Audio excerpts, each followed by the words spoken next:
আসসালামু আলাইকুম ওয়া রাহমাতুল্লাহি ওয়া বারাকাতুহু। সবাইকে পবিত্র রমজানুল মুবারকের শুভেচ্ছা। ঈদ মুবারক। আগামীকাল রোজ শনিবার ঈদুল ফিতরের নামাজ হবে।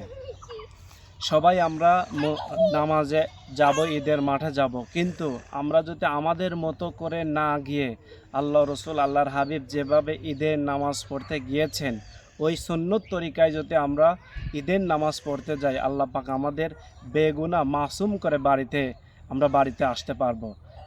আল্লাহ পাক বলেন এবং রাসূল সাল্লাল্লাহু সাল্লাম বলেছেন, যে ব্যক্তি বাড়ি থেকে বিসমিল্লাহ বলে বের হয়ে তাকবীর বলতে বলতে যাবে এবং তাকবীর বলতে বলতে বাড়িতে আসবে, তার জীবনের সমস্ত গুনাহ মাফ করে দেওয়া হবে।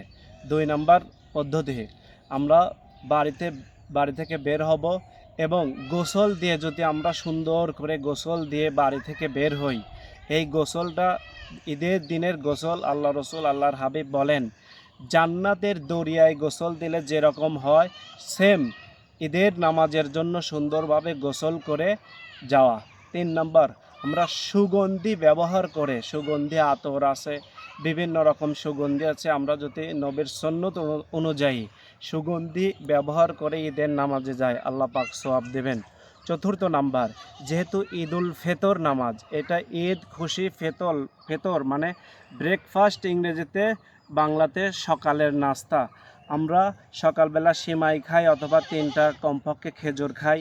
এই সুন্নত তরিকায় যদি হালকা নাস্তা করে আমরা যাই, তাহলে এটা একটা সুন্নত। আর পক্ষান্তরে কুরবানির ঈদের সুন্নত না খেয়ে ঈদের মাঠে যাওয়া। অতএব আমরা ঈদের নামাজে যাব, অল্প কিছু খানা খেয়ে এই ঈদের মাঠে যাব এবং সুন্নত তরিকা অনুযায়ী আমরা তাকবীর বলতে বলতে যাব। আর কিছু খেয়ে গেলে আল্লাহ পাক ওই সময় বলেন, হে আমার ফেরেশতারা, দেখো আমার বান্দা বান্দিগণ 30টা দিন রোজা রেখেছিল, 30টা দিন রোজা রাখার পর সকালবেলা হালকা নাস্তা করে তারা ঈদের মাঠে যাচ্ছে। ফেরেশতাদেরকে আল্লাহ পাক বলেন এবং ফেরেশতারা দেখেন এবং এই সুন্নত তরিকায় যে ব্যক্তি যাবে এবং আসবে, আল্লাহ পাক তাকে তার বেগুনাহ মাসুম করে ঈদের মাঠ থেকে বাড়িতে